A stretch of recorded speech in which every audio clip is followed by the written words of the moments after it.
શ્રી મોક્ષ માર્ગ પ્રકાશક ગ્રંથ છે. અહીંયા 7મા અધિકાર ઉપર આપણે અભ્યાસ ચાલુ છે. એમાં મૂળ વાત એ છે કે જીનાગમની જે કથન પદ્ધતિ છે એ કથન પદ્ધતિ ન સમજવાના કારણે મિથ્યાત્વ થાય છે. મૂળ વાત એ છે. એમ કહ્યું કે કથન પદ્ધતિને ન સમજે તો પરિણામમાં મિથ્યાત્વ રૂપી રોગ જે અનાદિનું છે એનું પોષણ થાય. એની અહીંયા ચર્ચા કરવામાં આવે છે. એમાં જે 3 પ્રકાર કહ્યા એમાં શું પહેલું જે નિશ્ચયાભાસ ના સ્વરૂપની ચર્ચા આપણે પ્રારંભ કરી છે. એ નિશ્ચયાભાસ શું છે તો કહે કે જ્યારે નિશ્ચય નહીં ન વિષયમાં એમ કહે કે આત્મા સિદ્ધ સમાન છે, ત્રણેય કાળે શુદ્ધ છે, તો આ જીવ પોતાને વર્તમાન પર્યાયમાં જ સિદ્ધ સમાન માની લે છે, શુદ્ધ માની લે છે. એ નિશ્ચયાભાસ છે. વર્તમાન પર્યાયમાં પણ રાગ હોવા છતાં એનો નિષેધ કરવો સર્વથા સ્વભાવમાં તો સર્વથા નિષેધ છે, પરંતુ વર્તમાન પર્યાયમાં પણ નિષેધ સમજે તો કહે છે કે જીવને નિશ્ચયનો આભાસ થઈ ગયો છે. બુદ્ધિશ્રી આજના 82ના વચનામૃત પર ઘણું ખુલાસો કર્યું કે બુદ્ધિપૂર્વકના રાગની તો શું વાત કહે, પરંતુ જે પકડમાં નથી આવતો એવો અબુદ્ધિપૂર્વકનો રાગ શ્રેણીમાં શુદ્ધ ઉપયોગમાં અબુદ્ધિપૂર્વકનો રાગ રહે છે. કેમ કે ઉપયોગ તો શુદ્ધમાં લીન છે, પરંતુ રાગનો અભાવ થયો નથી. અરવિંદ ભગવાનની જેમ તો અબુદ્ધિપૂર્વકનો રાગ રહી જાય તો પણ વિતરાગ ન થાય. અને તું કહે છે કે વર્તમાનમાં પર્યાયમાં રાગ આદિ હોવા છતાં તું કહે કે રાગ છે જ નહીં. રાગ મારો નથી, મારા સ્વરૂપમાં નથી, અનુભવ કરવા લાયક નથી, કર્તવ્યરૂપથી નથી, એની સાથે મિલાવીને અનુભવ કરવા જેવું નથી, એને લાભદાયક માનવા જેવું નથી. એ બધું બરાબર છે, પરંતુ તું કે નથી, છે જ નહીં, ચિંતા કરની છે જ નહીં, તો કેમ નથી? ખ્યાલ આખી વસ્તુ સ્વભાવમાં નથી. એવા સ્વભાવને જોઈને રાગ મારા સ્વરૂપમાં નથી એમ તો અનુભવ થાય છે, પણ આટલો રાગ બાકી છે ને. પર્યાયની અંદર ખોટ છે એનું જ્ઞાન કરીને સાવધાની રાખવી એ વ્યવહાર. શું કહ્યું? ખોટ છે એને જાણી અને સાવધાની રાખવી એ વ્યવહાર. અને સ્વભાવમાં ખોટ છે જ નહીં, ખોટ રહિત સ્વભાવનો અનુભવ કરવો એ નિશ્ચય. આવો નિશ્ચય વ્યવહાર સ્વાનુભૂતિના કાલમાં સ્વપર પ્રકાશન રૂપે પ્રગટ થાય છે. વાત ખ્યાલમાં કરે એટલે ખોટને પર કહી દીધું અને ખોટ રહિત વસ્તુને સ્વ જાણી લીધું નહીં, અનુભવી લીધું. એવું સ્વપર પ્રકાશન સમ્યકપણે જ્ઞાનીઓને વર્તે છે. સમજમાં આવે કોઈ વાત? ક્યારેક કોઈ એ સારો તમને ખ્યાલ આવી જાય તો મહત્વપૂર્ણ વાત હતી. ફરીથી શું કહે અર્પિત પર લેટ આવે ફરતી ગુનું પડે હેલા કે પર્યાયની અંદર જે ખોટ છે એને જાણી એને સાવધાન રહેવું એ વ્યવહાર અને ખોટ રહિત સ્વભાવનો અનુભવ કરવો એ નિશ્ચય. બરાબર? આ બે એક સાથે, આ બે એક જ્ઞાનની પર્યાયના જ્ઞાની આ રીતે એને સ્વપર પ્રકાશન જેને પ્રગટ થાય છે એ મોક્ષ માર્ગનો પ્રારંભ કર્યો છે.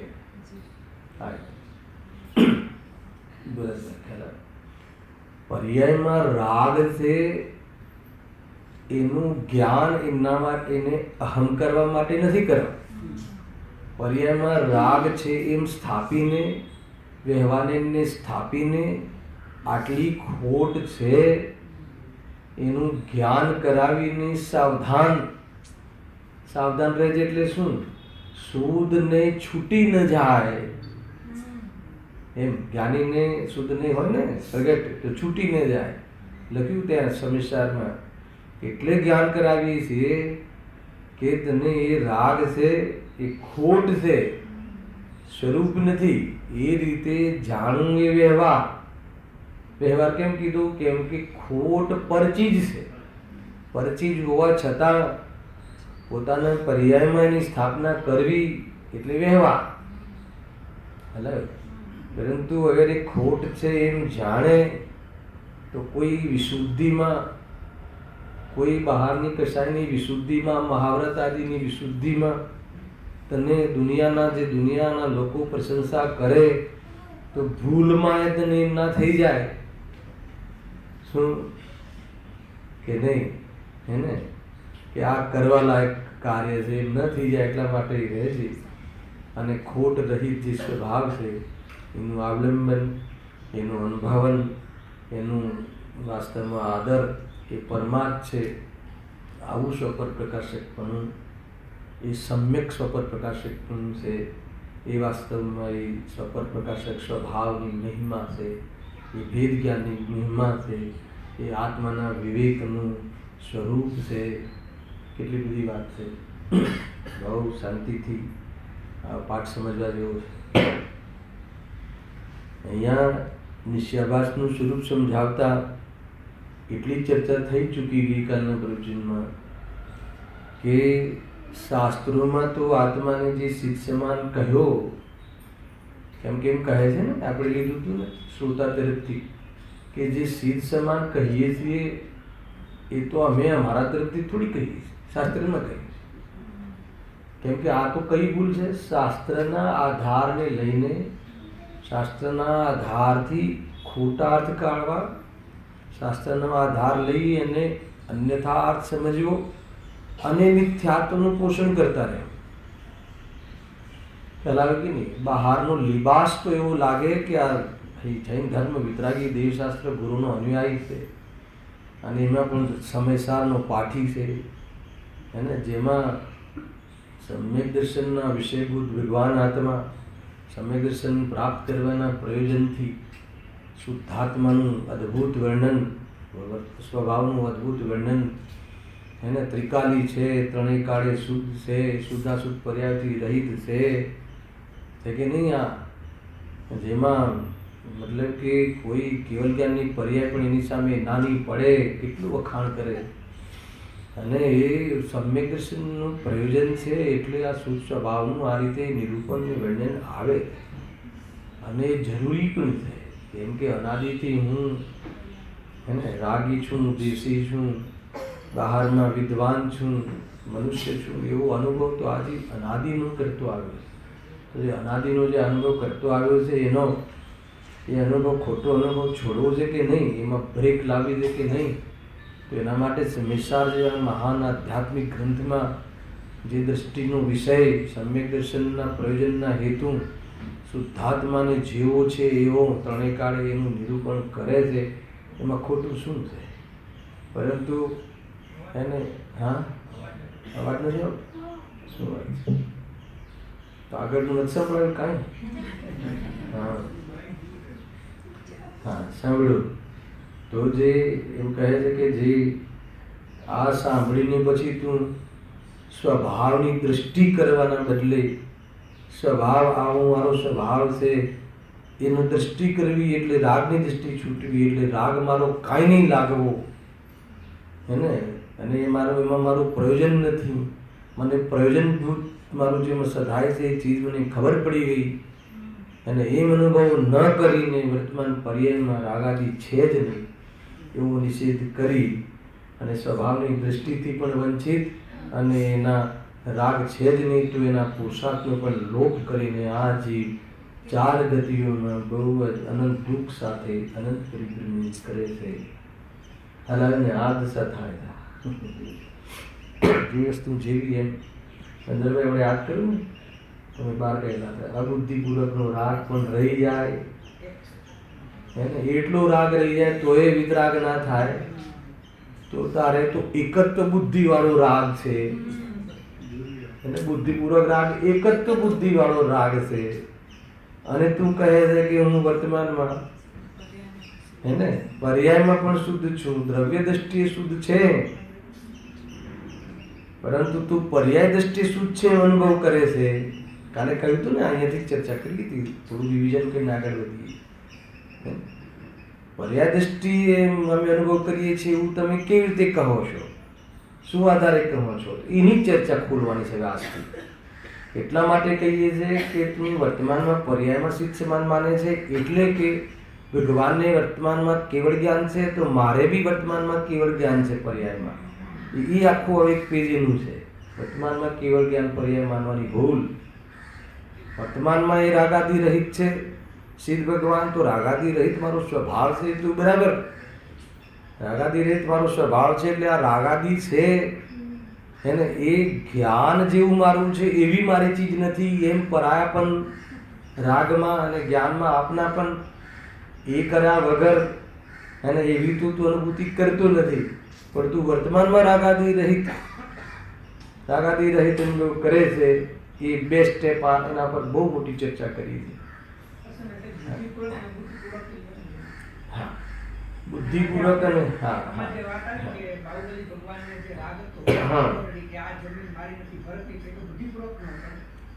એમાં શું છે, હા બુદ્ધિપૂર્વક ને અબુદ્ધિપૂર્વક રાગ થોડી ચર્ચા આવી ગઈ, એની ચર્ચા આપણે કરી લઈએ છીએ, કારણ કે ચાલતો વિષય છે ને બેન્સ્ટીનના વચન પર. તો એમાં બુદ્ધિપૂર્વક અબુદ્ધિપૂર્વકની બે અપેક્ષાની ચર્ચા છે, એક શ્રદ્ધાપેક્ષા અને એક જ્ઞાન અપેક્ષા. પંડિત ટોડરમલજી બુદ્ધિપૂર્વક રાગ કોને કહે છે કે ખાલી અજ્ઞાનીને જ છે. એ કહ્યું કે એકત્વ બુદ્ધિપૂર્વકનો રાગ છે, મિથ્યાત્વ સહિતનો જે રાગ આદિ પરિણામ છે, હે ને, ઉપાદેય બુદ્ધિપૂર્વક જે રાગ આદિ પરિણામ છે એ બુદ્ધિપૂર્વક, અને ઉપાદેય બુદ્ધિપૂર્વક જે રાગ આદિ પરિણામ છે એ અબુદ્ધિપૂર્વક. એ શ્રદ્ધાના અંતર્ગત ચર્ચા છે. આજે જે ચર્ચા કરી એ શ્રદ્ધાની ઓરથી ચર્ચા કરી, એ જ્ઞાનની ઓરથી ચર્ચા છે કે જે આપણા જ્ઞાનમાં પકડાય એ બુદ્ધિપૂર્વક રાગ, અને જ્ઞાનના પકડેમાં ન આવે એ અબુદ્ધિપૂર્વક રાગ આદિ પરિણામ, ખ્યાલમાં ન આવે એ અબુદ્ધિપૂર્વક રાગ. તો અબુદ્ધિપૂર્વક બુદ્ધિપૂર્વક ને બુદ્ધિપૂર્વક રાગ કોને કોને હોય છે, તો કે અજ્ઞાનીને પણ હોય છે અને જ્ઞાનીને પણ હોય. ખ્યાલ છઠ્ઠા ગુણસ્થાન સુધીના 1 થી લઈને 6 ગુણસ્થાન સુધીના સર્વ જીવોને બુદ્ધિપૂર્વક અબુદ્ધિપૂર્વક રાગ બધો જ છે. માનો કે અત્યારે આપણને બુદ્ધિપૂર્વક રાગ કયો છે, પકડમાં આવે એવો કે તમે સાંભળી રહ્યા છો, એ સાંભળવાનો રાગ આવ્યો છે તમારા ખ્યાલમાં છે, પણ તમને અત્યારે 5 પાપ ચાલી રહ્યા છે, એ પકડમાં આવી રહ્યા છે. આપણને તો એવું લાગે છે જ નહીં, મને તો 5 પાપ ઉપયોગમાં નથી, પકડમાં નથી, પણ નથી એમ નહીં.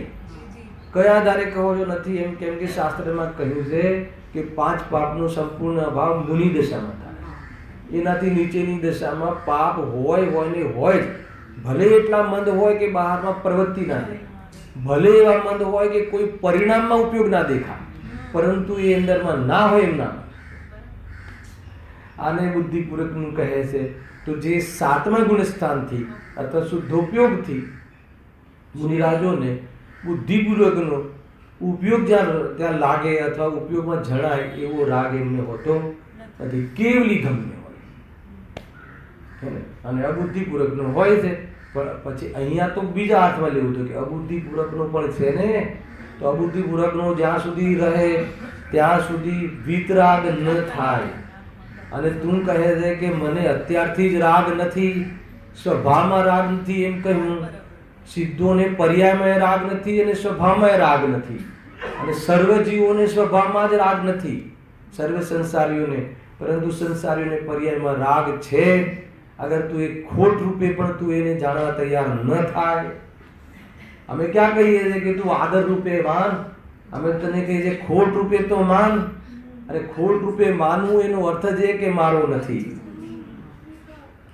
સમજમાં આવે છે કે નહીં ભાઈ? જે કન્સેપ્ટ છે એને બરાબર સમજવું જરૂરી છે. ક્યાં પ્રોબ્લેમ છે? રાગ દુનિયામાં હોય તો હોય. કાલે બી કહ્યું ને કે તમને શું અધિકાર છે કે બીજા તત્વને વિશે તમારે કોઈ કોમેન્ટ્સ કઈ રીતે કરી શકાય? આશ્રવ તત્વ 7 તત્વ સંબંધી ભૂલ ચાલે નથી. અને આશ્રવ તત્વ નથી અને આશ્રવ તત્વ છે, બંનેનું જે અર્થ કાઢતા આવડવું જોઈએ. એને નથી એનો અર્થ કે મારામાં નથી, છે એનો અર્થ કે દુનિયાનું તત્વ છે, પર્યાયનું ધર્મ છે. તો ધારણ કરેલી એની યોગ્યતામાં સમયભર રહેવાની મુદત વાળો રહે છે. તો રહે છે એની રીતે રહે છે.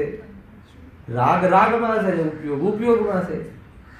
હાલાકી રાગના પ્રદેશો જુદા, આત્માના પ્રદેશો જુદા. સ્વયં અધિકાર કહે છે.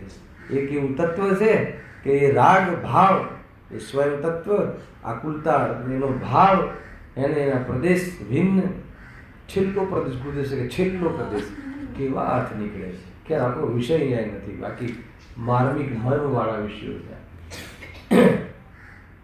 તો વાત શું ચાલતી હતી કે તમે કઈ રીતે અમને કહો છો કે અમે એને પર્યાય દૃષ્ટિથી અનુભવ કરીએ છીએ.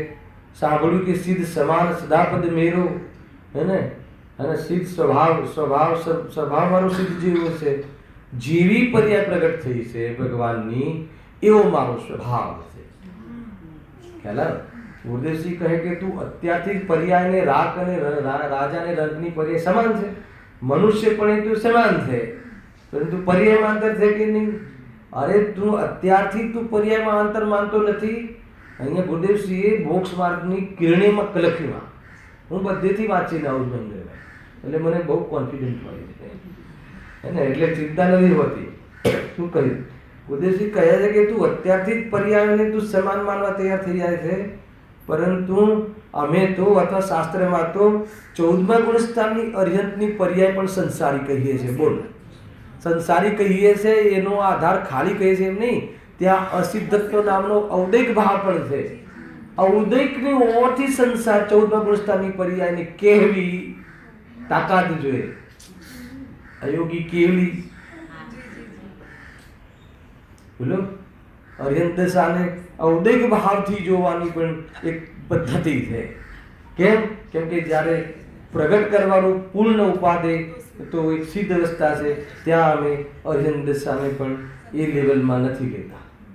તો તું વર્તમાનમાં એને તને રાગ છે તો તું કે રાગ વાત જ નહીં કરવી. આ છે ક્યાંથી? અરે જે રીતે આજે તો બહુ ઊંચો વિષય લેવાનો વિકલ્પ છે. જો આવી ગયો તું બે ચોપડીઓ લાવ્યો, સમય સારવી છે, સિદ્ધિ પણ છે, નહીં હોય નેક્સ્ટ શનિ બતાવવું છે મારે. અત્યારે માણસ ચાલેલું છે ને તો કદાચ આવી જાય તો સારું. એની યોગ્યતા હશે તો આવી જાય. જો આગળ વધીએ તો એટલા માટે અહીંયા કહે છે કે તું એટલા માટે એ કયો મિથ્યા દ્રષ્ટિ છે? નિશ્ચયાભાસી છે. કોણ? કઈ રીતે કહ્યું કે તું વર્તમાનમાં ભગવાન સિદ્ધ અવસ્થા જેવી છે કે તું વર્તમાનમાં તારી અવસ્થાને સિદ્ધ માને છે. એમને વર્તમાનમાં કેવલ જ્ઞાન છે તો તું તારી અવસ્થામાં કેવલ જ્ઞાન માને છે. એ વર્તમાનમાં પર્યાયમાં રાગ રહિત છે તો તું પર્યાયમાં રાગ રહિત માને છે. તો કહે છે કે આ બધી તારી ભૂલ ચાલે છે. અને બીજો એ કહ્યું હતું કે જ્યારે શાસ્ત્રમાં એમ આવે છે કે ભાઈ વ્રતાદિ આદિ હોય છે તો તું એનો સર્વથા નિષેધ કરે છે. અને શું કામ નિષેધ કરે છે? શું કામ નિષેધ કરે છે? કે તને ભારે પડે છે. જો તને શુદ્ધોપયોગની સામે ભારે પડે તો તું ધાર્મિક, પરંતુ તને અશુભ ભાવની સામે તને શુભ ભાવ ભારે પડે તો તું સ્વચ્છંદ. આખી વાત બસ એટલું જ છે. ભારે છે, બોજો છે એવા કથન બી કહેશે સમયસા, પણ કોને, કયા, કોની સામે બોજો? હે ને, શુભ ભાવ કોની સામે બોજો? શુદ્ધ ભાવની સામે બોજો. તો કે શુદ્ધ ભાવની તો ખબર જ નથી. આ તો શુદ્ધ ભાવ તો તારું ધ્યેય જ નથી. અને તો પછી તને તો આ શુભ ભાવ સ્વાધ્યાયમાં બોજો આવવાનું લાગે છે તો પછી તને કહે છે કે તને વાસ્તવમાં તારી સમજણમાં ભૂલ છે.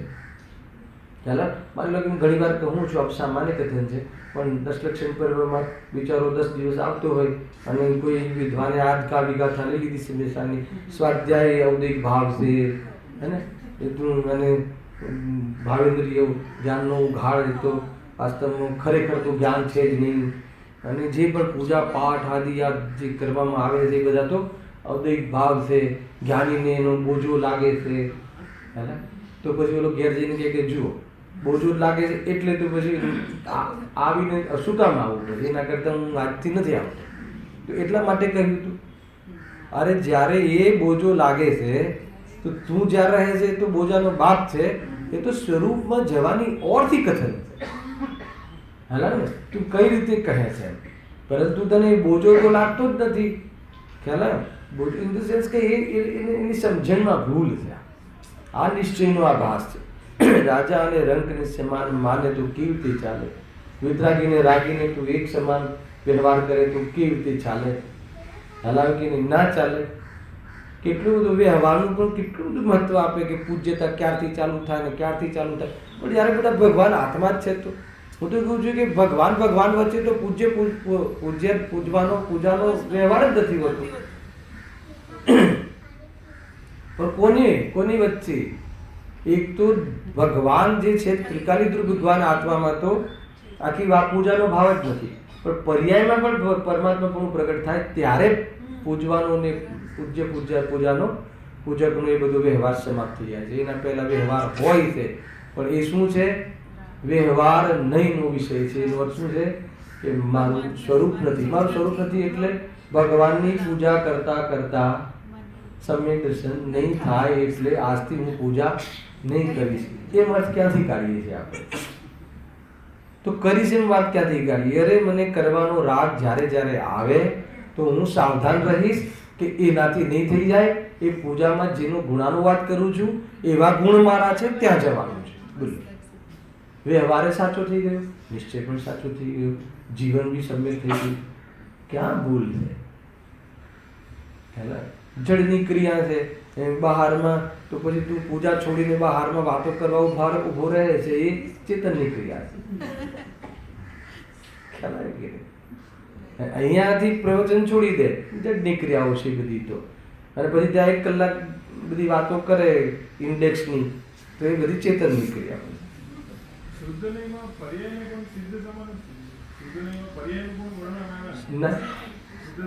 એ પર્યાય તો કાલ લીધું હતું ને, એ પર્યાયની વાત નથી ત્યાં. એ કાળસુખ પર્યાય તો છે જ. કાળસુખ પર્યાય તો આખી એ જે સામાન્ય વિશેષ રીતે પરિપૂર્ણ કહે છે ને એ અલગ છે. જો અલગ અલગ વિવક્ષા છે. નિયમસારમાં જ્યારે આપ કહે છે ને ચેતન તો જીવ તો ભગવાન આત્મા તો સબ બાતે પૂરા. હવે એનો શું અર્થ કાઢશો? સબ બાતે પૂરાનો શું અર્થ? હે ને, તો દરેક સામાન્યનું વિશેષ હોય છે. સામાન્ય વગર વિશેષતાનો વિશેષ વગર સામાન્ય ના હોય. તો અહીંયા જે સામાન્ય વિશેષ તો ભગવાન આત્મામાં બી સામાન્ય વિશેષ હોય. અને એક તો ધ્રુવ સામાન્ય અને એનું વર્તમાન ધ્રુવ એનું વિશેષ.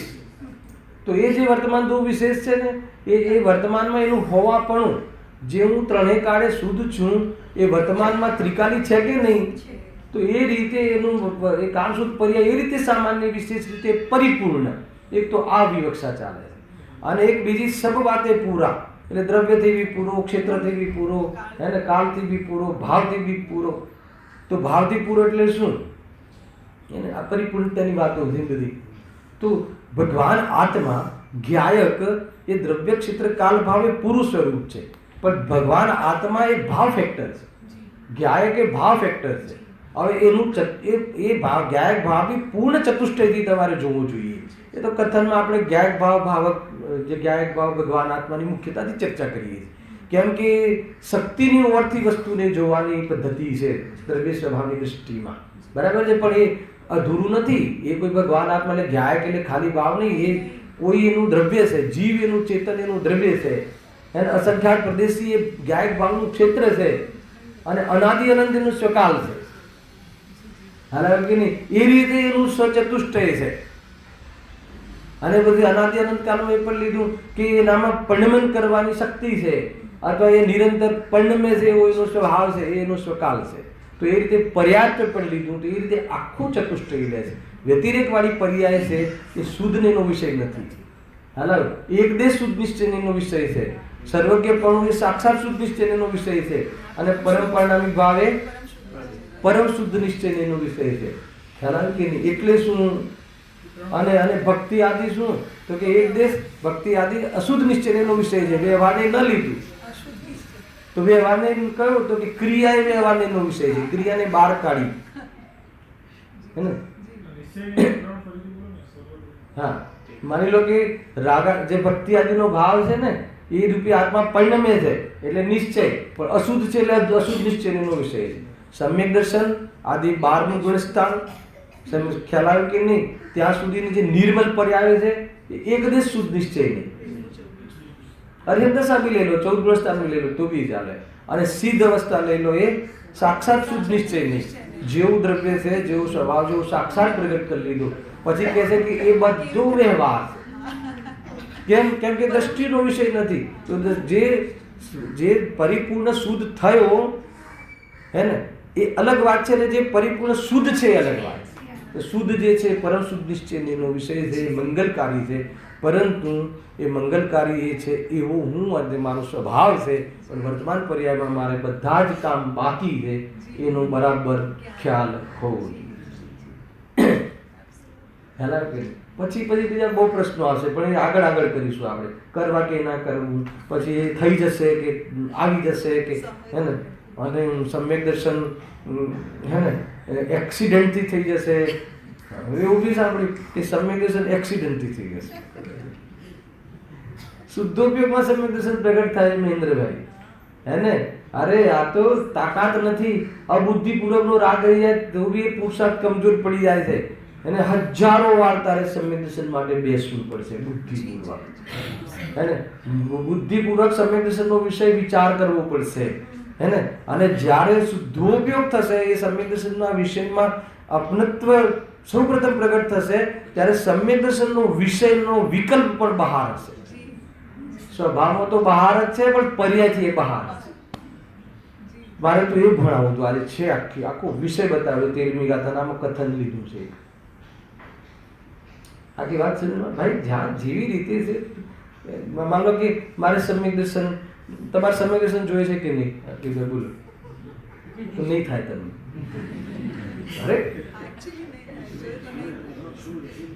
અરે સમ્યક દર્શન જોઈએ છે એટલે નહીં થાય એવું ક્યાંથી નિરૂપણ કરો છો? અરે જોઈએ છે એવી ભાવના થશે, પરંતુ એ જ્યાં સુધી સમ્યક દર્શનમાં બી સમ્યક દર્શનનો વિકલ્પ રહેશે ત્યાં સુધી નહીં થાય. તો શું પ્રોબ્લેમ છે? અચ્છા, તમે મુનિરાજને જઈને પૂછો કે હે મુનિરાજ, તમારે અરિહંત દશા પ્રગટ કરવી છે કે નહીં? ભાઈ, જ્યારે તમે જ્યાંથી પૂછો છો તો હા, હું તો એટલે તો મુનિ બન્યો છું, નહીં તો મુનિ શું કામ બનત? જોઈએ જ છે, મારે તો આજે જ જોઈએ છે. એટલી તીખી ભાવના બતાવશે. પરંતુ એ અરિહંત દશાના આશ્રય નહીં થાય. એ અરિહંત દશા મુનિ દશાના આશ્રય નહીં થાય. એ અરિહંત દશા શુદ્ધાત્માના આશ્રય થશે. તો કે અરિહંત દશા તારે પ્રાપ્ત કરવી હશે તો શું થશે? આચાર્ય કહે પોતાના સંઘમાં કે તમારે અરિહંત દશા પ્રાપ્ત કરવી તો શું થશે? કઈ રીતે થશે? તો કે જે તમે સ્વરૂપને જાણ્યું છે એને જાણતા રહો, એનું નામ અરિહંત દશા. ખ્યાલ આવ્યો કે નહીં? તો અરિહંત દશાને પ્રગટ કરવાનો પુરુષાર્થ સમજાવો, પણ મારે અરિહંત દશા જોઈશે તો તને નહીં મળશે એવું નથી. અરે ભાઈ, એ તો તમને ભાવના તો આવશે ને, પણ એ ભાવના છે હે ને, એ વાસ્તવમાં કોઈ ધર્મ નથી. એનો ખ્યાલ પણ ત્યાં રાખવો જોઈએ. આપણને એમ લાગે છે કે બોલવાથી આપણને મિથ્યાત્વ થઈ જશે. મને બતાવો કે જેટલા બી આવ્યા છે એ એકવાર બી ના બોલે કે મારે સમ્યક દર્શન નથી જોઈતું, પણ બધા અહીં આવ્યા છે સમ્યક દર્શન માટે જ આવ્યા છે ને, તો આવી ગયું ને, જોઈએ છે આવી ગયું ને. ન બોલીને મેન્ટેન કરવું સમ્યક તો મિથ્યાત્વને, શુદ્ધ નહીં નિષ્ક્રિય વાણીને ક્યાંથી લાગે? જો તમને એક વાત કહું, મને અમુક બાબતો શું છે કે જે પહેલાંની બાબતો હું તો એટલો ઇન્વોલ્વ હતો નહીં ગુરુદેવશ્રી વખતથી બી, પણ એ તમારા જેવા જે એ વખતના જેવું હોય ને એની પાસેથી સાંભળવા મળે. તો એક વિદ્વાને મને આખી કહ્યું કે જે ખીમચંદભાઈ ખરા ને રાજકોટવાળા, તો એ હા શેઠ, તો એ શિબિરો અને ક્લાસ બધું લેતા. તો એકવાર રાજકોટમાં, સોનગઢથી રાજકોટમાં ક્લાસ લેવા આવ્યા, કંઈ શિબિર રાખીએ. તો એમને પહેલો પ્રશ્ન કર્યો કે રાગાદી ભાવ પૂતગલના છે કે જીવના? ગજબ, તમને તો ખ્યાલ નથી બનશે. એમને એમ કહ્યું કે રાગાદી ભાવ જીવના છે કે પૂતગલના છે? સભામાંથી દરેક વ્યક્તિએ એમ કહ્યું કે પૂતગલના છે, એક વ્યક્તિ બી એમ ના કહ્યું કે જીવના. એમને એટલું દુઃખ થયું. શું કહ્યું? તમને એમ કે શાબાશ કહેશે. એમને એમ દુઃખ થયું કે શું વાત છે. એમને 8 દિવસનો જે પ્રોગ્રામ હતો, 8 દિવસ રાગાદી ભાવ જીવના છે, જીવનું તત્વ છે, જીવ પરિણમે છે, એ સમજાવવામાં લગાવ્યું. કે જે ગુરુદેવશ્રીનો તો પ્રાણ છે કે ભાઈ રાગાદી ભાવ કેવી રીતે જીવ ના હોય. બરાબર, તમે સમજો, છતાં પણ એક જે અપેક્ષા એક જ્યાંથી જે સમજવું જોઈએ. અને આ પૂતગલના છે એમાં ખોટું શું છે? પૂતગલના કહ્યું એમાં ખોટું શું છે? સમય સારું કથન છે હે, પણ એમને તો પછી કેમ ચલાવ્યો? હા શાબાશ, પૂતગલના છે સાહેબ.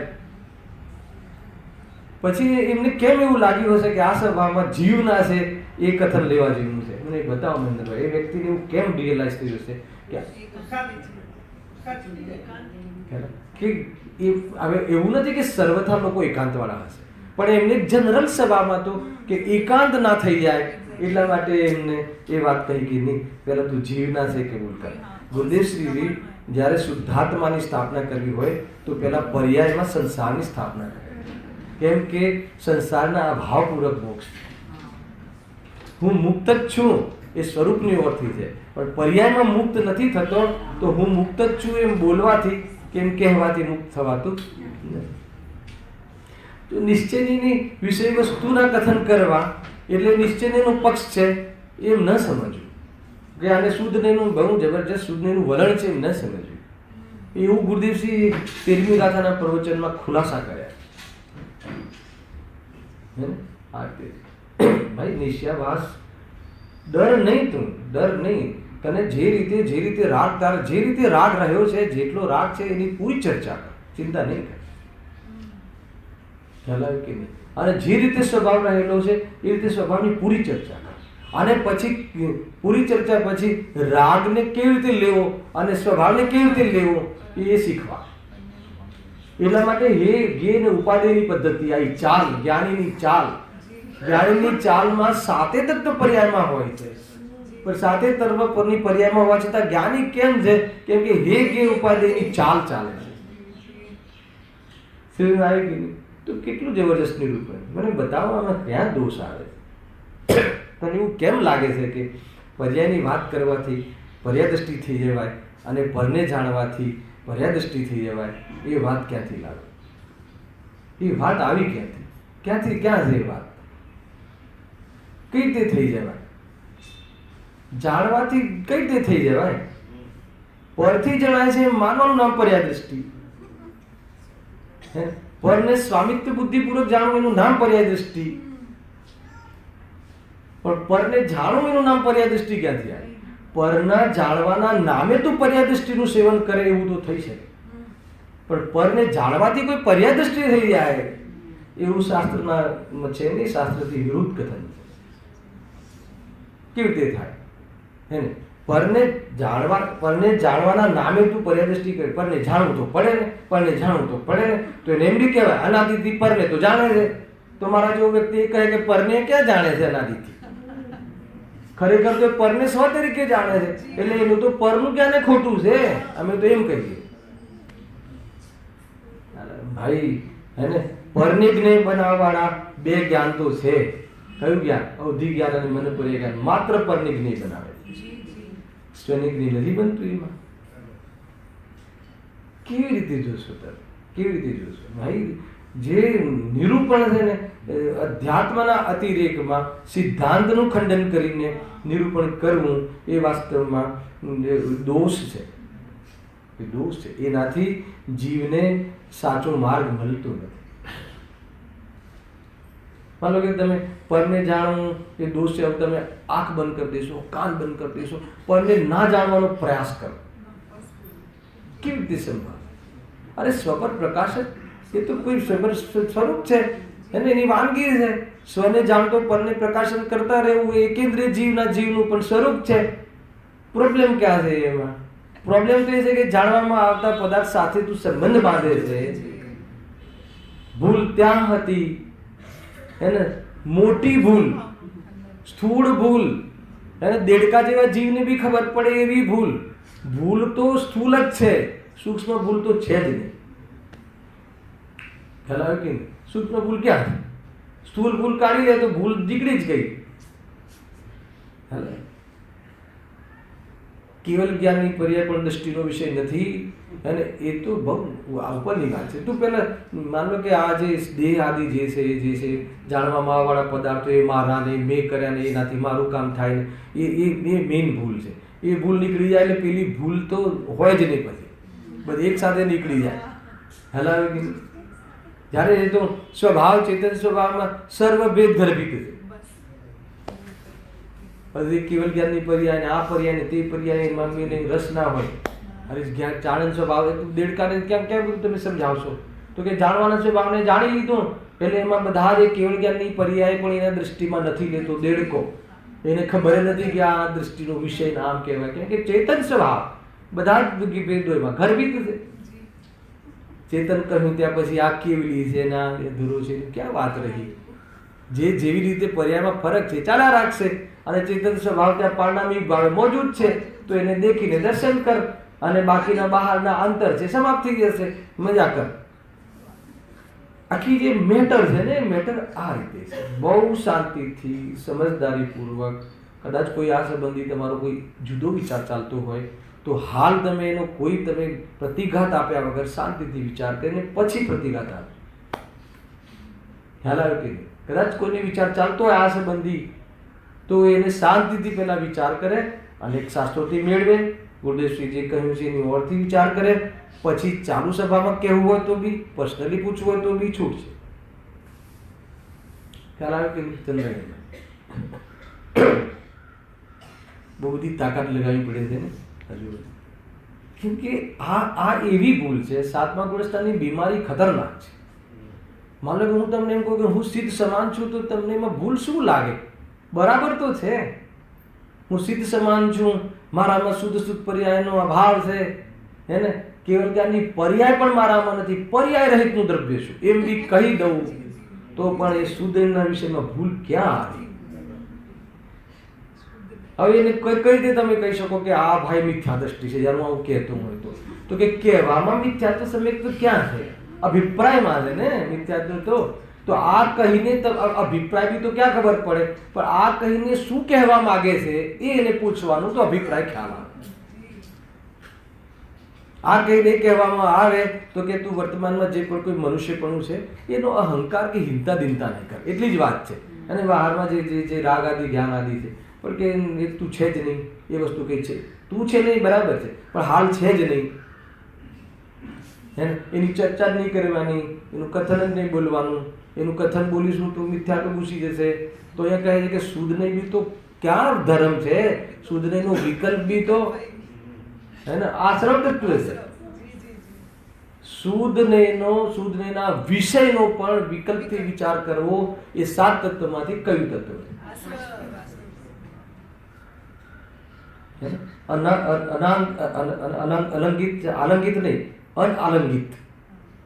અનાલંગિત કહ્યું ત્યાં 13મી ગાથાની બીજી ટીકા. અનાલંગિતપણે એમાં દ્રવ્ય અને પર્યાયના બંનેને વિષય બનાવવાવાળા નયો ની ચર્ચા અનુભૂતિમાં નથી. આવી ચર્ચાઓ આવવાવાળી છે. આગળ લેશું આપણે. આજે તો નહીં પહોંચે એવું લાગે છે.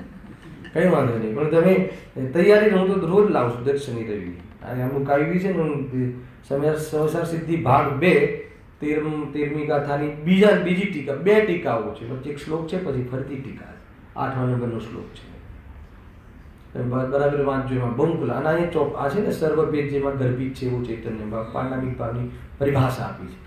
મારા મગજમાં 6 વાયરો છે એટલે વચ્ચે આવી જાય. પરંતુ આ તમને ખ્યાલ આવે ને શું સ્વરૂપ છે? ચૈતન્ય બતાવો ક્યાં છે? આ ભાસ તો થોડી દેખાવાનો છે. આ ભાસ તો અંદરમાં ચાલે છે. મને ભાસ થઈ ગયો. મને શું ભાસ થઈ ગયો? કે હું વર્તમાનમાં શુદ્ધ છું.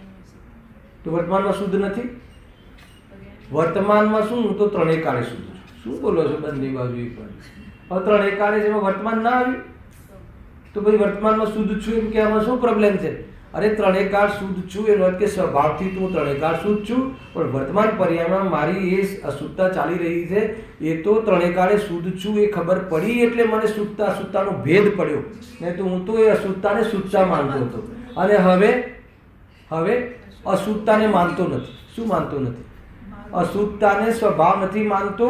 તો તું જ્ઞાની પણ અશુદ્ધતા છે જ નહીં એમ તું માને છે તો નિશ્ચયાભાસી અજ્ઞાની. સમજમાં આવે છે કઈ વાત? ચેતનભાઈ પકડાય છે કઈ વાત? અંદર ને અંદર ત્યાં ઘૂંટાય છે કે શું છે શું છે. થોડું ખસી ગયું ને તો પાકિસ્તાન વાગશે, ધ્યાન રાખજો. આ બધું એવું છે. તરત જ બદલાઈ જાય. રેડિયામાં પાકિસ્તાન વાગે બતાવ્યું નહીં દાડો એવું છે. નથી ખ્યાલ જીતું? અમે તો પેલા મેચ સાંભળતા ને તો એ રેડિયોમાં સાંભળતા. દેશમાં હોય જ નહીં કાંઈ. તો પછી આમ એક તો ખટારા જેવો રેડિયો હોય, માંડ એક હોય વર્ષોથી જૂનો બાપ દાદાનો. તો એમાં બરાબર પકડ્યું હોય કે આના પર વિવિધ ભારતી પર આવે, પણ થોડું ઓછું સંભળાય એટલે શું કરે? એક દોસ્તાર આમ કરે એટલે સીધા દઈને પાકિસ્તાનમાં ના ખ્યાલ આવે. તો એવું છે. જો થોડું ખસ્યા ને આમાંથી તો આભાસ અને બરાબર હે ને રામબાણ જેવું ભાઈ. રામબાણ જગા પર નિશાના પર તીર લાગવું જોઈએ. નિશાના પર તીર ના લાગ્યો તો કહે કે બરબાદ કરી નાખશે પોતાના જીવનને. સામાન્ય વાત નથી. ખ્યાલ આવે કે નહીં? વિચાર કરો જરા શાંતિથી. ભાઈ જે જ્યારે મને સ્વભાવથી શુદ્ધ અથવા મારો સ્વભાવ 3 કાળે શુદ્ધ છે હે ને, જ્યારે એ ખબર પડી તો અશુદ્ધતાની મને ભિન્નતા ખ્યાલ આવી. અને અશુદ્ધતાની ભિન્ન ખ્યાલ આવી એટલે હવે અશુદ્ધતા મારો સ્વભાવ નથી એમ અનુભવમાં આવે છે. પણ કોઈ કહે કે અશુદ્ધતા હાલ છે જ નહીં પર્યાયમાં, તો કહે છે કે પછી તારે જ્યારે પર્યાયમાં છે જ નહીં તો શુદ્ધ છે 3 કાળે એ સમજવાની જાણવાની જરૂર શું હતી? આવી રીતે એક ઊભો થાય છે ને પ્રસંગ. જ્યારે પર્યાયમાં આ શુદ્ધતા જ નથી તો અવલંબન લેવાની જરૂર જ શું છે? પછી તારે શુદ્ધતાની શુદ્ધની વાતની શું કામ કરવી છે? શુદ્ધ નેના વિષયભૂત ભગવાન આત્મા 3 કાળે શુદ્ધ છે એની ચર્ચા પણ શું કામ કરવી છે? કેમ કે તમારે બોલવું જ પડશે. મારી પર્યાયમાં જે અશુદ્ધતા ચાલી રહી છે એને મારો સ્વભાવ માનીને, મારા સ્વભાવની ચીજ માનીને, હે ને મારું સ્વરૂપ માનીને, મેં મારા જીવનને હે ને બરાબર જીવનની સુંદર રચના કરવાનો ઉપાય કરી રહ્યો હતો. પણ કેવી રીતે થાય? એને આધાર બનાવો તો કે એના આધારે તો તને સુંદર જીવનની પ્રાપ્તિ નહીં થાય. બસ આધાર છોડવાનો હતો. અને તમે પકડ્યો ક્યાં છે? એને પકડ્યો છે દ્રષ્ટિમાં, પકડ્યો છે દ્રષ્ટિમાં છોડો. અને પરિણામમાં છોડવાનું, પછી પરિણામમાં બી છે તો પછી પરિણામમાં બી છોડો. તો કઈ રીતે છોડશો પરિણામમાં? તો કે જ્યાં રાગ નથી ત્યાં રહી જાઓ. ત્યાં રહી જાઓ એટલે એની લીનતા. ખાલી વાતોમાં રહી જાઓ એમ નહીં, એની લીનતા. એની લીનતા એટલે રાગમાં કોઈ પ્રયોજન ભાષિત ના થયું અને આમાં પ્રયોજન એટલે રાગ એ રીતે. અને ભાઈ તમને ખ્યાલ છે કે આ રાગને પર્યાયમાંથી અભાવ કરવા માટે પણ સમર્થ નથી હોતા સમ્યક દ્રષ્ટિઓ તાત્કાલિક. એટલા માટે પછી જ્ઞાનીઓએ વચ્ચે એક નિયમો અને વ્રતોની વાત નાખી. તમે રાગ મારું ત્રણેય કાળે મારું સ્વરૂપ નથી, કણ માત્ર પણ રાગનો સ્વાદ મને આવતો નથી સ્વભાવ તરીકે, છતાં મારી પર્યાયમાં રહેલા રાગનો વગર સ્વાદનો રાગ, એ રાગનો અભાવ કરવા માટે પણ મારું એવું સામર્થ્ય નથી. આપણે તો એમાં એટલે પછી પ્રોબ્લેમ રહે છે. આટલું સમજીએ છીએ તોય કેમ પાછું આમ થઈ જાય છે? અરે તું સમજે છે પેલા તો પ્રતીતિ છે તોય થઈ જાય છે. તું સમજે છે છોડ આગળ. હા, એને પ્રતીતિ છે તોય ઝુકાવે છે ભોગોમાં, જળોની જેમ ચોટે છે.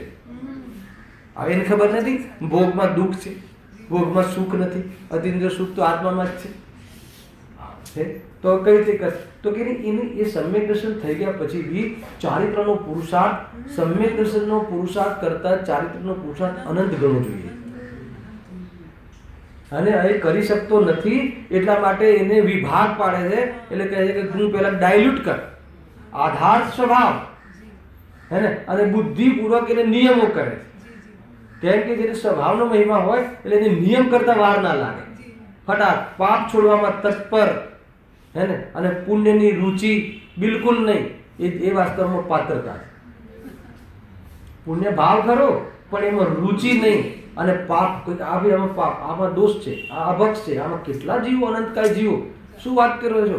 અરે એક જીભના સ્વાદ માટે આ અનંતકાય જીવોના હે ને એના પ્રાણ હરીને, પણ એ તો એના આયુ કર્મ પ્રમાણે મરે છે.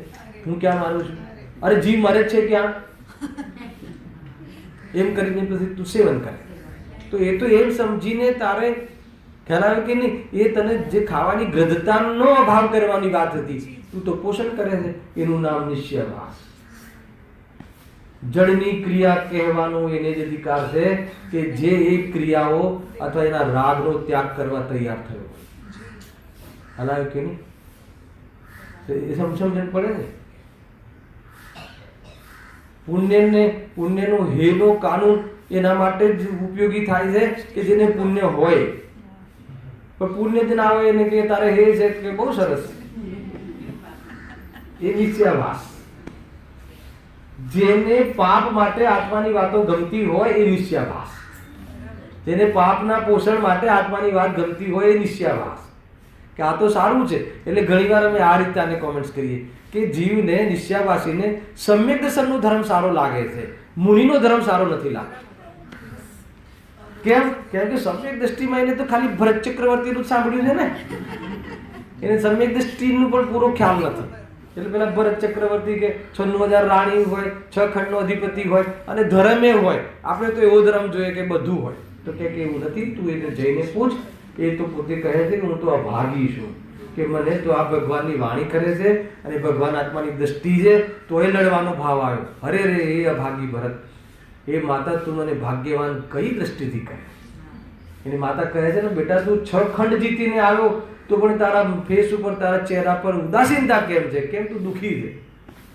તો એ કહે છે કે માતા એક વાત તો બતાવ કે હું જ્યાંથી જ આવ્યો છું ત્યાં સુખની વાત કઈ હતી, એ તો બતાવ છું. ખ્યાલ કે એક બાજુ તો ભગવાનની વાણી ત્યાં ખરી હે ને, અને મારે મને લડવાનો ભાવ આવ્યો એ તો હું ચૂક્યો પ્રવચન, અને ભગવાન આત્માની દ્રષ્ટિ છે તો એમાં લીનતા થવાનો પ્રસંગ છોડ્યો. અને ભલે 6 ખંડ જીત્યો હોય પુણ્યના ઉદયમાં, પણ મને એક વાત તો બતાવ કે એમાં મારે ખુશ થવા જેવું શું છે? અને કહે છે કે હે માતા તું મને ભાગ્યવાન માને છે, હું તો અભાગી છું. આખી જો સોચવાની જે આ દ્રષ્ટિની વાત છે, અભિપ્રાયની વાત છે.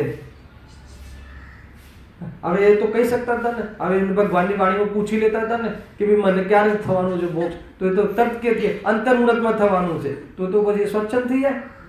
અરે ન થાય. જ્ઞાની છે, એમને ખ્યાલ છે બધો. જેટલો રાગ આવે છે એ પણ ખ્યાલ છે, જેટલો સ્વભાવ છે એટલો પણ ખ્યાલ છે હે ને, જેટલું દુઃખ છે એનું પણ જ્ઞાન છે, જેટલું સુખ છે એનું પણ ખ્યાલ છે.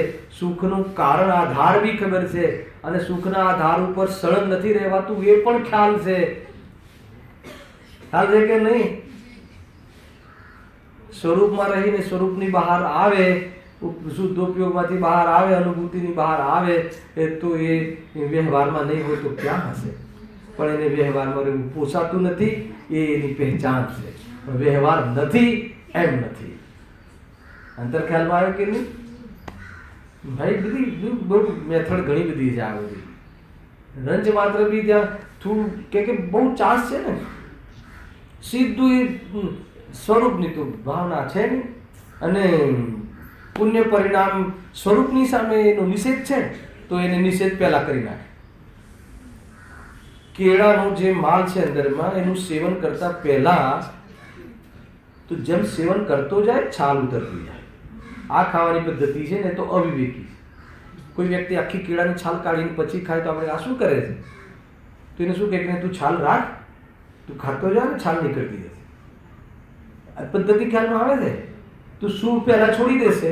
દ્રષ્ટિમાં તો શું પહેલા? દ્રષ્ટિમાં તો કેમ છોડવાની વાત છે કે દ્રષ્ટિનો વિષય ભગવાન આત્મા છે અને એમાં શું ભાવ છે નહીં, એટલે દ્રષ્ટિમાં તો હોય જ કઈ રીતે, પણ દ્રષ્ટિમાં નથી છતાં પણ એને પરિણામમાં છે. અને એ છોડવો છે. છોડવો પછી તરત પૂછે છોડવો છે કે છૂટો છે? હલાવે કે નહીં? હવે છૂટો છે શું છે ને છોડવો છે શું છે? તું ભગવાન છે અને તું ભગવાન થાવ એટલી વાત. છૂટો છે એ તારું સ્વરૂપ છે. ત્યારે છૂટો છે તું શું કામ આટલું એનો આશ્રય લે છે? એમ છે. અને આશ્રય ન લેવો એ પરિણામમાં છૂટવું છે, અને છૂટો છે એ દ્રષ્ટિમાં ત્યાગ. છૂટો છે દ્રષ્ટિમાં ત્યાગ, પણ જ્યારે પરિણામમાં છોડવાની વાત કરીએ ત્યારે તું દ્રષ્ટિમાં ત્યાગની વાત તો બલમાં લેવાની છે, એનું તો બલ વાપરવાનું છે. અને છૂટો છે એમ કહીને દમ નથી એમ, છૂટો છે એમ કહીને નથી એમ નહીં. તમને ખ્યાલ આવે? હું આ તમને પ્રયોગ બતાવું મંદિરભાઈ. એમ કહીએ કે રાગ છોડવો છે તો કે છૂટો. આ બી કથન સત્ય છે પણ એનો પ્રયોગ ખોટો. મારે એ બતાવવું છે ચંદ્રકાંતભાઈ, એનો પ્રયોગ જે કરવાનો છે, એપ્રોચ જે છે ને એ ખોટો છે. બહુ મંગલમાં અમે પણ બોલીએ છીએ કે ભાઈ રાગ છોડવો છે. ક્યાં છોડવો છે સાહેબ? તો કે છૂટો છે. છોડવો છે કે છૂટો છે? તો છૂટો છે એનો અર્થ કે એ સ્વભાવ નથી. તને ખ્યાલ છે? એનો અર્થ કે છૂટો છે. ખ્યાલ? હવે છૂટો છે ને એનો અર્થ કે એનાથી તને લાભ નથી, ખબર છે? તો ક્યાં ખબર છે સાહેબ? ખ્યાલ? તો પછી જ્યારે લાભ નથી તો એ પ્રભુ હું એનો આશ્રય લઉં છું, અને જેમાં હું છું જ નહીં, હે ને, તો એ મને લાભ જ નથી. તો લાભ નથી એ હું છું. ખ્યાલ કે નહીં? મારું સ્વરૂપ નથી એ હું છું. એટલે ખ્યાલ એ રીતે છે. તો પછી એને એ રાગાદી પ્રત્યે જે ઉપેક્ષા ભાવ વર્તે છે એ પરિણામમાં ત્યાગનો પુરુષાર્થ ચાલુ વિકેટમાં આવે. કોઈ બી છૂટો છે કે છોડવાનો છે? છૂટો છે એનો અર્થ એ છે કે તારા માટે કોઈ પણ પ્રકારે એ રાગ કેવી રીતે કાર્યવંત નથી. કોઈ બી રીતે તારે જે કાર્ય કરવું છે, કયું કાર્ય કરવું છે? સુખી થવું છે, એને મુક્તિમાં જવું છે, એની સિદ્ધિ એનાથી નહીં થાય. એનો અર્થ એ છૂટો છે. હવે આવી પ્રતીતિ હોય તો હવે છોડવો છે એ વાત સાચી. હેલાવે કે નહીં? હવે છોડવા માટે પછી બધું સાચું, તારે વ્રતે સાચા, નહીં તો બાલ વ્રતમાં જતા રહેશે. હવે છોડવું તો છે સાહેબ. હવે જ્યારે મારે કાર્યકારી તો છે નહીં, તો પણ મને આટલો કેમ આવે છે? એના તરફનું લક્ષ સેવન થઈ જાય છે, ઉપયોગ એમાં રમી જાય છે. અને ઉપયોગ સ્વરૂપમાં જ્યાં રાગ નથી અને ત્યાં ઉપયોગમાં સ્વાદ તો લઈ લીધો, ક્યારેક ક્યારેક ઉપયોગ ત્યાં ઠરી પણ જાય છે, પણ સંપૂર્ણ ઠરતું નથી ને આ રાગમાં ઠરી જાય છે. તો કહે છે કે હવે હે પ્રભુ માર્ગ બતાવો. તો કહે છે કે તું થોડાક નિયમો કર. તારા કામ જે કામમાં જવું નથી ત્યાં તું પછી બહુ અતિ વિસ્તાર નહીં કર. ખ્યાલ આવે કે નહીં? એટલે પછી દીક વ્રત, દેશ વ્રત, આ બધા વેપાર તો કરવો છે સાહેબ, પણ વેપાર એવો કરવો છે, પણ મારે વેપારમાં એટલું નથી ઉલझવું કે મારે દેશાંતર જવું પડે. તો એટલો ઉપયોગ કાયમ માટે બચી ગયો. નાની વાત નથી. પછી કહે કે નહીં મારે બોમ્બેની બહાર વેપાર નથી કરવો, અહીંયા જેટલો માલ વેચાય, જે મીઠું મરચું વેચાય અને એમાં જેટલો ઉપયોગ લાગે એનાથી વધારે ખર્ચવાની મારો રાગ અત્યારે તો મારું જ્ઞાન તૈયાર નથી. તો એ રીતે પછી મર્યાદાઓ પછી એટલી તાકાત નથી ચાલતી, તો પછી એકદમ એનાથી નીકળવાની તાકાત નથી ચાલતી, તો એક દિવસનો અભ્યાસ કરે કે આજનો દિવસ નથી ઉતરવું નીચે. પછી એટલું ને આજનો દિવસ મારા રૂમથી બહાર નથી આવવું, પણ રૂમથી બહાર નથી આવવું પછી રૂમમાં શું કરશો એ ખબર હોવી જોઈએ. અને એ વાત બહુ, નહીં તો રૂમમાં રહીને પણ અમેરિકા જઈ આવાય, કોઈ બહુ મોટી વાત નથી. આજકાલ તો બધી વ્યવસ્થાઓ છે ને, તો કે એ નથી કરવાનું. ભાઈ બહુ વિતરાગ માર્ગ છે, પુરુષાર્થનો માર્ગ છે, પણ પુરુષાર્થમાં પણ બહારથી આવી ટાઈપના પ્રયાસો, બાહ્ય પ્રયાસો, પણ ત્યાં ઈષ્ટ છે. હલાવે કે નહીં? બધી વસ્તુ સહજ થઈ. હા, અત્યારના આપણે વિચારીએ તો એકદમ અસહજ ને એકદમ કઠિન લાગે. એવું કેમ? સહજ થઈ જાય એનો શું અર્થ છે? સહજ એટલે એમને નહીં, જે વિકલ્પ કરીને કરે છે ને એ સહજ નથી, યત્ન છે. અને એમાં જે સ્વભાવ ગમે છે ને એ સહજ છે. સહજ હોતું જ નથી, યત્ન હોય છે, બુદ્ધિપૂર્વક કરે છે. વ્રત બુદ્ધિપૂર્વક ગ્રહણ, યત્નપૂર્વક ગ્રહણ કરવામાં આવે છે. અને એની યત્નપૂર્વક ગ્રહણ કરવામાં આવે છે ને એમાં રાગ જે નથી ગમતો અને જે સ્વભાવનું જ મહિમા આવે છે એ સહજ છે. તમે તમારે એટલા માટે બુદ્ધિપૂર્વક કરવું પડે છે. અને લખ્યું શાસ્ત્રમાં કે બલાત્પૂર્વક જોડ, અને એટલી પ્રેક્ટિસ નથી હોતી, એને બલાત્પૂર્વક એને પ્રલોભન આપીને લઈ આવો, એ રીતે લાવવું પડે છે માર્ગમાં. શરૂઆત બહુ બધી વસ્તુ છે. હવે કઈ શરૂઆત, કોને કઈ જગ્યાએથી શરૂઆત કરાવી એમાં અંતર છે. હલાવે ને, તમને એમ લાગશે કે અમે બુદ્ધિસ્ટને 40 વર્ષથી સાંભળીએ છીએ તો અમારે તો શરૂઆત ઈજી થઈ જશે. એવું નથી. મારે એ પણ સાથે કહેવું છે, એવું નથી. ઘણી બધી કઠોરતા પડી છે અંદર. આ તો જીનવાણીમાં આવીને ભૂલ કરી નાખી છે. આધાર આપે ને શાસ્ત્ર વાતો કહ્યું છે, શાસ્ત્ર વાતો કહ્યું છે. આ ગઈકાલના જ પીરિયડને મેં ગઈકાલે કીધું થોડો વિસ્તાર કરીશ. તો ગઈકાલે સૈદ્ધાંતિક ચર્ચા કરી હતી, આજે થોડું પ્રયોગાત્મક, ભાવનાત્મક. એનું એપ્રોચ તો થવો જોઈએ ને, નહીં તો શું મતલબ? એક નિશ્ચય નયના વિષયની મર્યાદા રહે, નિશ્ચય નયના વિષયની ગરિમા રહે, અને જે આપણી અંદરમાં માન્યતા છે એને ઠોસ લાગે, હાલ કે નહીં, એવી જાતિનું નિરૂપણ વિકતાનું હોવું જોઈએ ને એવી રીતે શ્રોતાએ સમજવું જોઈએ. નહીં તો અનર્થ થઈ જાય. શું ખ્યાલ આવે છે તમને? શું ખ્યાલ આવે? નિશ્ચયની વિષય વસ્તુને મજાકમાં નહીં ઉડાવવાની, એ તો ગરિમાવાળી વસ્તુ છે. અને વર્તમાનમાં જે આભાસ છે એ આભાસ ઉપર એને ધ્યાન કરાવવું જોઈએ. ત્યારે જઈને એને બેલેન્સ આવે, ત્યારે જઈને નહીં પ્રમાણ આદિ રૂપથી પરિચય થાય. અને ગુરુદેવશ્રી ત્યાં કહે છે પ્રવચનમાં કે એ તો એ પ્રકારથી એ જ્ઞાનમાં સિદ્ધિ થાય. તો કે જ્ઞાનમાં સિદ્ધિ થાય પણ એ સમ્યક દર્શન નથી. તો કે પછી જે અનુભવ થાય ત્યાં પછી શુદ્ધ નહીંથી આમ એમ પણ નહીં, અને અશુદ્ધ નહીંથી આમ એમ પણ નહીં. શુદ્ધ નહીં ને પણ બધા જ નયોને ગૌણ કરવાની વાત.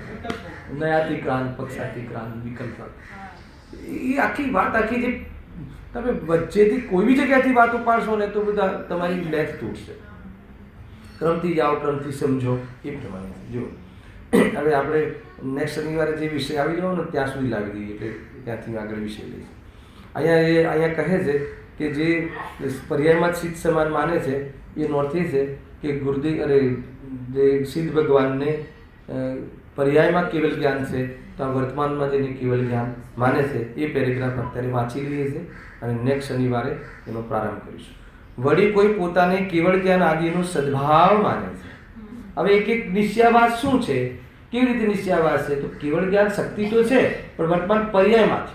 અને બહુ વચ્ચે વાત આવી હતી મહેન્દ્રભાઈ કે પર્યાયમાં પણ કેવળ જ્ઞાન છે. તો પછી મતિ શુદ્ધ જ્ઞાન છે એ શું? એક સમયમાં એક જ પર્યાય હોય, કાં તો સંસાર, કાં તો સિદ્ધ, હે ને, કાં તો મતિ જ્ઞાન, કાં તો શુદ્ધ જ્ઞાન. ભલે મતિ શુદ્ધ જ્ઞાન બે હોય પણ ઉપયોગમાં એક જ હોય. ઘણી બધી ચર્ચાઓ છે, શાંતિથી સાંભળી લો.